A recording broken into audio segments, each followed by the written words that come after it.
আসন্ন শীতকে ঘিরে রাজধানীর কাঁচা বাজারগুলোতে উঠেছে শীতকালীন সব শাকসবজি।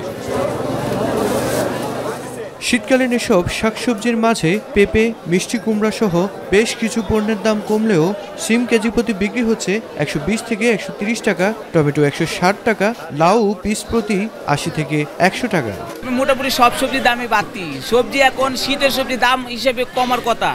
10 দিন আগে আপনার সিম ছিল 40-45 টাকা কেজি সিম আনছি, আজকে সিমে 120 টাকা 25 টাকা পাইকারি কিনা। ফলে অস্বস্তিতে নগরবাসী। একটা লাউ 100 টাকার নিচে নাই, একটা লাউ শাকের 4টা ডোগা নিয়ে বাঁধে ওটা 50 টাকা।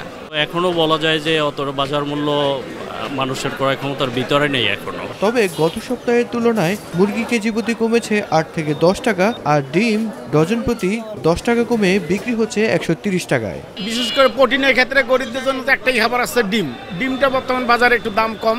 কক মুরগি যেটা সেটা 280-90 এরকম, এটা 300-320 এরকম ছিল। মাছ মাংসের পাশাপাশি চাল, ভোজ্য তেল সহ অন্যান্য নিত্য প্রয়োজনীয় পণ্যের দাম স্থিতিশীল থাকলেও এখনও চড়া পেঁয়াজের বাজার, যার নিয়ন্ত্রণ করা না গেলে বিপাকে এই নিম্ন মধ্যবিত্তরা।